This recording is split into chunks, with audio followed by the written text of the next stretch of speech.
Bonjour et bienvenue sur la chaîne, je suis contente de vous retrouver ce dimanche matin pour discuter lecture. Nous avons ceci à voir, j'ai pu lire comme vous le voyez des petits mangas et également des romans, je vous parle de ça tout de suite. Je vais commencer par les mangas, j'ai pu continuer une petite saga avec le second et le troisième tome des carnets de l'apothicaire qui est une série manga que j'aime beaucoup. Et donc j'avais eu envie d'un petit peu poursuivre et comme j'avais le second et le troisième tome qui m'attendaient dans ma palle, je les ai lus les uns à la suite de l'autre. Alors dans cette histoire, en fait, on va suivre le personnage de Mao Mao, qui est une jeune fille de 17 ans. Elle a une vie un peu compliquée parce qu'elle a été formée dès son plus jeune âge à être une apothicaire, donc elle a un savoir au niveau des plantes, au niveau des médicaments et surtout des poisons. Elle va malheureusement se faire enlever et va être vendue comme servante dans le quartier des femmes du palais impérial. Donc changement de vie, elle va être entourée par des hauts murs, elle va être coupée du monde extérieur et afin de pouvoir survivre au sein de ce palais impérial qui ressemble plus à une prison qu'à un palais, elle va devoir cacher ses connaissances et vraiment se fondre dans la masse.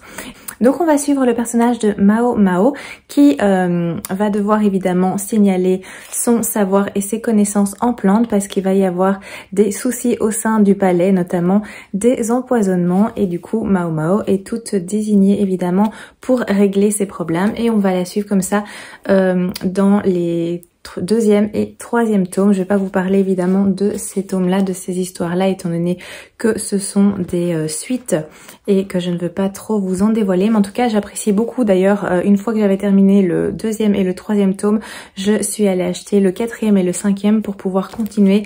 Pas attendre de trop, c'est vraiment très joli aussi. Donc à la première page, on a ceci, une illustration en couleur. Ou sinon, on est sur ce type de planches que j'aime beaucoup. Voilà, ça c'est pour donc le premier manga que j'ai continué, les carnets de l'apothicaire. Le second manga que j'ai continué, c'est celui-ci qui est Reine d'Égypte, avec le quatrième tome ici que j'ai lu. J'ai jusqu'au septième tome et d'ailleurs j'ai même vu que le huitième et le neuvième étaient sortis depuis, donc je peux sans crainte d'en manquer avancer dans cette série que j'aime énormément. Déjà ça parle de l'Égypte, l'Égypte antique, donc c'est évidemment deux éléments qui ne peuvent que me plaire. Moi j'adore tout ce qui est antiquité et principalement ciblé sur l'Égypte, Rome et la Grèce. Donc ici, dans cette histoire, dans ce manga, on va suivre en fait le personnage bien connu d'Hatshepsut et on va voir son évolution. Donc d'abord en tant que jeune fille, que même enfant, qui va évoluer comme ça au sein du palais. On va voir sa relation avec son père qui est un grand pharaon, un pharaon guerrier, un pharaon idolâtré par son peuple.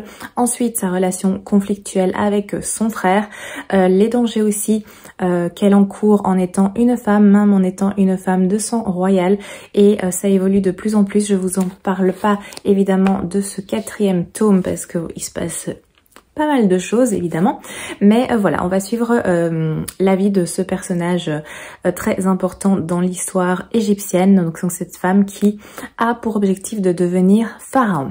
Je passe ensuite au roman avec celui-ci qui est Le Craquant de la Nougatine de Laure Manel aux éditions Le Livre de Poche, dont je vous avais brièvement parlé la semaine passée parce que je l'avais à peine commencé je pense, et je l'ai terminé, en fait je l'ai terminé très vite parce que je l'ai presque terminé d'une traite, donc j'ai quasiment lu 300 pages d'un coup, donc autant vous dire que ça se lit extrêmement bien, c'est très fluide, c'est un petit livre tout doux qui fait du bien sur le moment, qui laisse dans de bonnes dispositions. C'est une histoire actuelle. Donc ici on va suivre en fait deux personnages. On a le personnage d'Alba et le personnage de Romain qui vont se croiser tout à fait par hasard et Romain va tomber absolument sous le charme d'Alba sans la connaître plus. C'est simplement en la voyant, en l'entendant parler, en l'entendant rire avec d'autres personnes autour d'elle qu'il va tomber amoureux d'elle et il va la contacter par mail et demander à la voir et voilà, on va voir cette relation. Je vous en dis pas plus, mais en gros c'est une histoire d'amour entre ces deux personnages qui va se construire.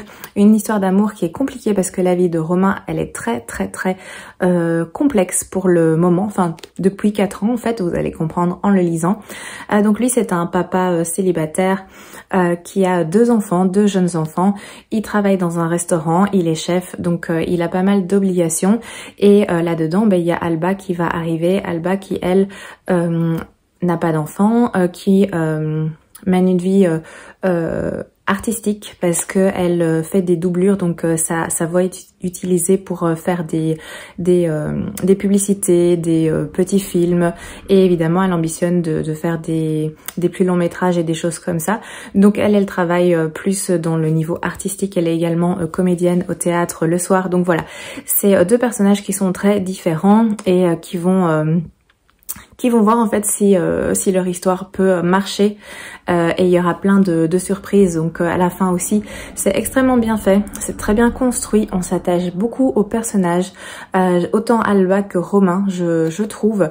Il y a plein de douceur là-dedans, il y a des thématiques assez graves aussi, je vous dévoile pas lesquelles évidemment parce que sinon ça va vous gâcher l'histoire, mais voilà, il y a des thématiques qui sont importantes, qui sont pas faciles, qui touchent aussi, mais voilà, c'est vraiment tout doux, c'est très agréable. J'ai bien apprécié en fait un petit peu couper mes lectures parce que je suis plus dans le fantasy, fantastique, policier, cosy mystery, et de temps en temps ce genre de petite histoire, eh bien ça fait vraiment du bien. C'est très agréable à lire, comme je vous l'ai dit, je l'ai lu presque d'une traite parce qu'il y a 400 pages et j'ai lu 330 pages comme ça en une journée quasiment d'un coup, donc j'avais du mal à le lâcher. Je voulais vraiment arriver à la fin pour découvrir comment ça allait se passer pour Alba et Romain, et donc voilà, je connaissais pas Laure Manel, c'est un premier livre d'elle que je lis et franchement je suis très contente de l'avoir fait. Je vais sans doute aller vers d'autres livres parce qu'il y en a pas mal qui sont sortis. Ah, c'est pas la bonne page. Celui-ci, voilà. D'ailleurs, si vous en avez un à me conseiller, je suis preneuse. Hein, si vous en avez lu, n'hésitez pas à me dire lequel vous avez préféré, comme ça, si je veux lire un second, et ben je saurai peut-être vers quoi me diriger. Donc n'hésitez pas à me dire. Donc ça, c'était pour ma première lecture roman. Une seconde lecture que j'ai faite aussi, c'est celui-ci.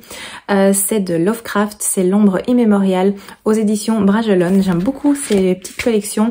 Il y a ceux-ci qui ont été faits dans cette collection et j'en ai 2.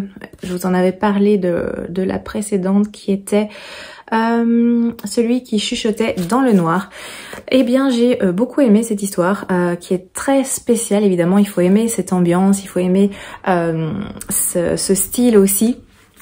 Mais si on apprécie, eh bien on passe un très bon moment. C'est des livres qui sont assez fins. Celui-ci il fait 160 pages, l'autre il en faisait un peu moins de 200. Donc voilà, c'est plus des nouvelles comme ça qui se lisent assez vite. Moi je l'ai lu aussi d'une traite, je l'ai terminé hier, enfin je l'ai lu et terminé hier après-midi.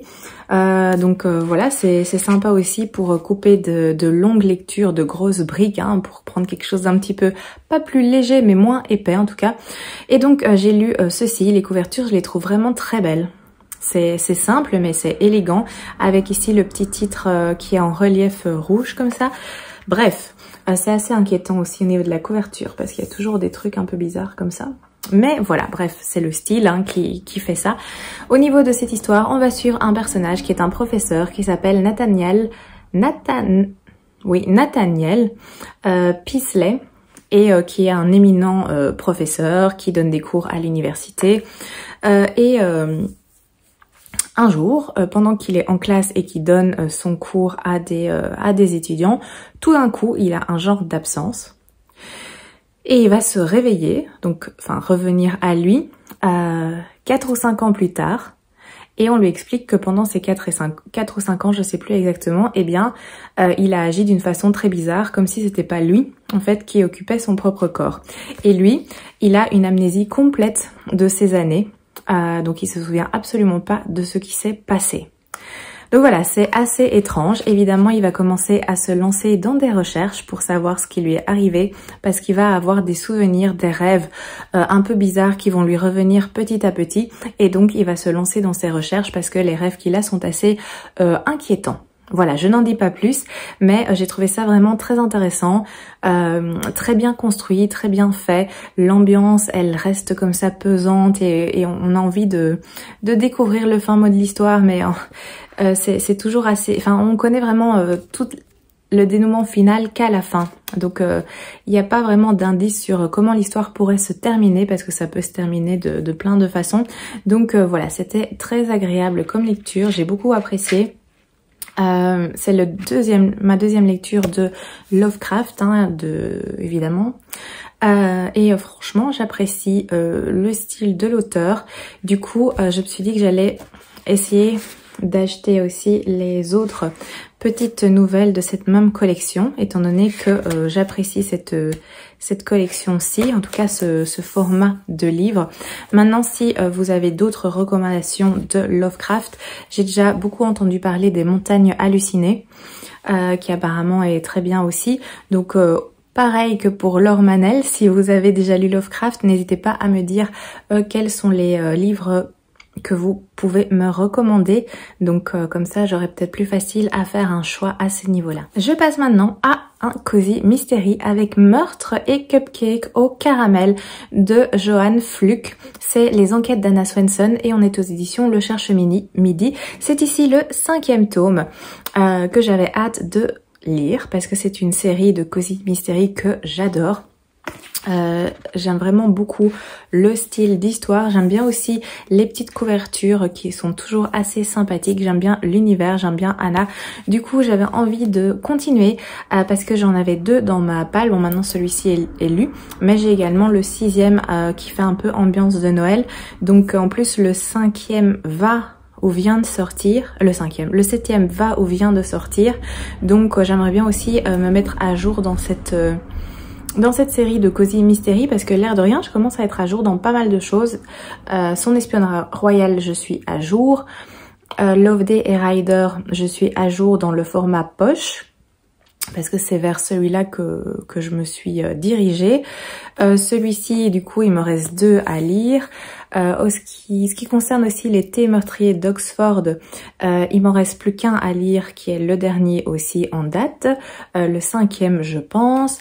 Après j'ai beaucoup de retard en ce qui concerne Rendez-vous les détectives du Yorkshire, parce que là j'ai lu que les 3 premiers tomes et je pense qu'il y en a 7 ou 8, donc là j'aimerais bien avancer dedans. Mais en tout cas voilà, pour les autres séries que je lis et que j'apprécie évidemment, que j'aime beaucoup, je suis quand même pas mal dans les temps. Bref, j'ai lu celui-ci et j'ai beaucoup aimé, évidemment, j'ai passé un super moment à nouveau. Donc ici, nous allons retrouver évidemment Anna. Anna et sa vie bien chargée, bien remplie à Lake Eden. Elle donne des cours de cuisine au lycée.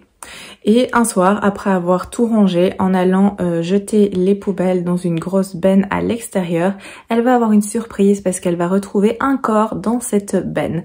C'est reparti, elle découvre à nouveau des cadavres et le corps de cette personne n'est autre que le shérif de la ville, le shérif Grant. Évidemment, vous vous en doutez, Anna va enquêter, surtout qu'il va y avoir un petit souci parce que Bill va être donc le mari de sa sœur, qui est aussi un policier de la ville, va être un petit peu mis sur le côté. Donc pour rendre service à son beau-frère, elle va enquêter sur ce meurtre et on va la suivre évidemment dans toutes ses aventures.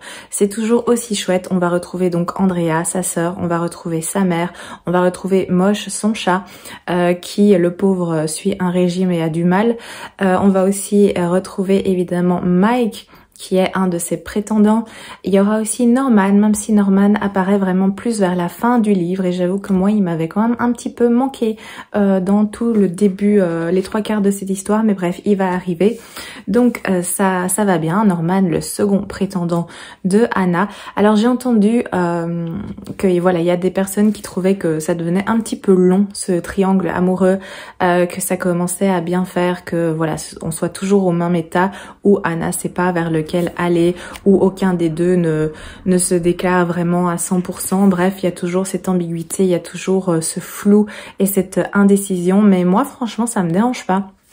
J'apprécie en fait que Anna prenne son temps, on n'est pas pressé et je retrouve en fait ces deux personnages dans cette situation toujours avec plaisir. Donc moi perso ça ne me dérange absolument pas, Anna peut encore prendre son temps avant de se décider en ce qui me concerne, mais du coup voilà, très très bonne lecture, excellente lecture, j'ai passé un très bon moment.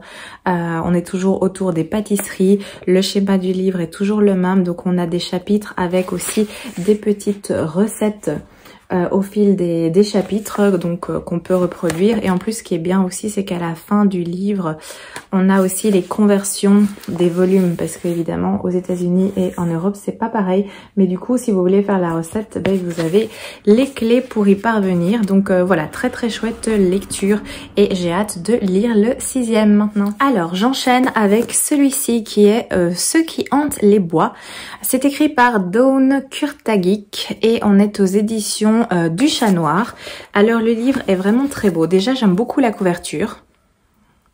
C'est assez inquiétant, mais voilà, sans trop en faire. Le livre, il est vraiment super agréable à lire parce qu'il y a plein de changements dans la mise en page.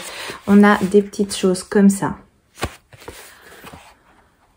Plusieurs fois dans le texte. On a aussi une construction comme ceci, pour mettre une ambiance particulière dans le livre. Il y a des choses qui sont en gras, des choses qui sont en majuscules. Ah, je vous avais trouvé un truc, voilà, comme ceci. Donc voilà, ça rythme vraiment bien la lecture, ça c'est très agréable. C'est un livre qui fait 400 pages ou moins de 400 pages, non 340 pages. Donc voilà, ça se lit assez vite, bien entendu. En tout cas, moi je l'ai pas fait traîner en longueur non plus. Donc c'est une histoire où il y a ici les 3 petits mots-clés, ce que j'aime beaucoup chez les éditions du Chat Noir parce que on a une indication vers quoi on se dirige directement. Il y a noté fantastique, gothique, horreur. Fantastique, oui. Gothique, oui. Horreur, oui, mais ça dépend aussi du niveau de chacun. Alors personnellement, je n'ai pas eu peur dans ce roman. Après moi, j'aime bien tout ce qui est déjà film d'horreur, film avec des esprits qui amène une angoisse comme ça, quelque chose de tendu et d'angoissant. Moi j'apprécie. Donc c'est vrai qu'il y a un petit peu cette ambiance dans ce roman, mais voilà, moi j'ai pas eu peur, mais ça dépend évidemment de chacun et je comprendrais tout à fait que ça puisse faire peur à certains parce qu'il y a une ambiance comme ça assez spéciale. Il y a le fantastique qui est fort présent. En fait dans cette histoire on suit deux sœurs qui ont quitté Londres et donc leur mère parce qu'il y avait des soucis avec leur père qui est violent. Et elles se sont enfuies toutes les deux pour rejoindre une tante qui habite dans un château au fond des bois.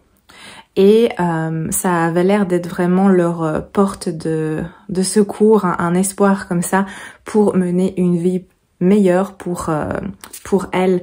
Donc c'est Scylla et Nori, Scylla qui est la grande sœur, Nori qui est la petite sœur, Nori qui ne parle pas. Donc c'est aussi avec la langue des signes. Et elles partent, elles arrivent dans ce château, elles rencontrent leur tante et dans les premiers jours, premières semaines, tout se passe super bien.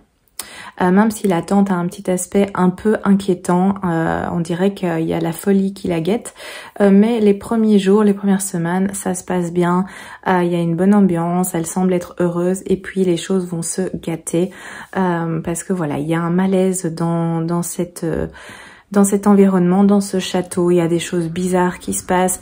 Leur tante leur parle d'une histoire comme ça pour faire peur avec le personnage d'un croque-mitaine. Elle leur dit qu'il faut pas qu'elle quitte en fait les bois, qu'elle se rapproche des bois. Donc ça commence un petit peu à partir en cacahuète à partir de ce moment-là. Et voilà, ça c'est pour l'histoire, c'est pour l'intrigue. Et voilà, j'ai passé un bon moment. Après, c'est pas une lecture qui va me rester en tête comme ça pendant des années. C'était une lecture sympathique, sans plus, sans moins. Je sais pas si c'est très clair. Bref, ça reste assez homogène. Mais voilà, bon moment de lecture, mais rien de fou. Mais j'ai bien aimé l'ambiance amenée dans ce livre. J'ai beaucoup aimé la mise en page. J'ai aimé les petites surprises qu'il y a aussi dans cette lecture. Donc voilà, si vous voulez une petite lecture qui fait un peu peur, avec des choses bizarres, avec des choses un petit peu angoissantes, eh bien vous pouvez vous diriger vers celui-ci. Enfin, je termine avec une suite qui est celui-ci, Le règne des chimères. Donc c'est le second tome des Royaumes immobiles d'Ariel Holz.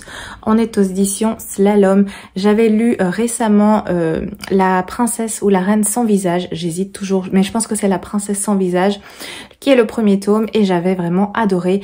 Je vous avais dit au début, j'étais un peu perplexe, et puis la fin, enfin vers le milieu et vers la fin, j'avais dévoré le livre, et la fin, j'étais restée vraiment sur un truc incroyable. Du coup, j'ai acheté le 2 à sa sortie et je l'ai pas laissé traîner très longtemps pour me lancer dedans. Il est un petit peu plus épais que le premier, mais franchement ça se lit super vite, super bien. J'ai adoré le second tome. Je vais pas vous en parler évidemment vu que c'est un tome 2, mais sinon dans le premier tome on va suivre le personnage de Ivy. Ivy qui est une belle à mourir, donc c'est une jeune fille qui subit une malédiction. Elle vit depuis toujours dans les ruines d'un palais.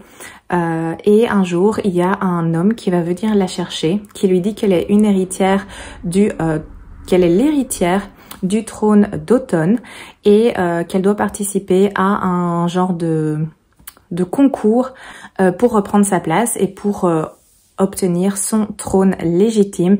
Évidemment, ce concours n'est pas sans danger. Elle est au courant de quasiment rien et elle va être jetée un petit peu dans la fosse aux lions. Et on va suivre comme ça le personnage d'Ivy. On va la voir évoluer, on va la voir prendre de l'assurance. C'était vraiment extrêmement bien fait. Il y aura plein de personnages qui vont graviter autour. Il y aura des intrigues de cours, il y aura du danger, il y aura des trahisons. Il y a des choses un petit peu, il y a des choses magiques, pas un petit peu, il y a des choses magiques. Il y a tout l'aspect de cette malédiction, parce que donc je vous ai dit, c'est une belle à mourir, c'est-à-dire qu'elle doit porter un masque qui couvre son visage, parce que si jamais elle le retire, toutes les personnes qui voient son visage peuvent être prises de folie meurtrière et ou suicidaire. Donc c'est pas top. Donc elle doit à chaque fois cacher son visage avec un masque spécial qui est fait pour elle. Et donc voilà, c'était vraiment très très bien. Il y a énormément de choses, c'est vraiment très chouette si vous avez envie. En plus c'est en 2 volumes, donc on se lance pas dans une saga avec 20 titres après. Donc voilà. Franchement, je vous le conseille, c'est très très bien fait, c'est addictif, c'est prenant. Je l'ai lu super vite, j'étais à fond dedans. Dans le second tome, il y a encore plein de surprises. La fin, j'ai beaucoup aimé aussi. Donc il y a vraiment de tout, il faut suivre ça. C'est une quête incroyable avec quelque chose d'épique. Enfin, c'est vraiment très très bien, je vous le conseille. Voilà, ça c'est pour les lectures que j'ai faites cette semaine. Il y en a pas mal, je suis assez contente. Ça fait plaisir de voir qu'on avance bien dans ces lectures. Et j'ai commencé quelques lectures, je vous montre ça. Alors je démarre avec celui-ci qui est Lady Helen, le second tome qui s'intitule Le pacte des mauvais jours. C'est écrit par Alison Goodman et ici on est aux éditions Gallimard, donc les éditions Pôle Fiction, là avec ce bandeau qui fait tellement parler de lui. Donc j'ai bien avancé parce que je suis à la page 476.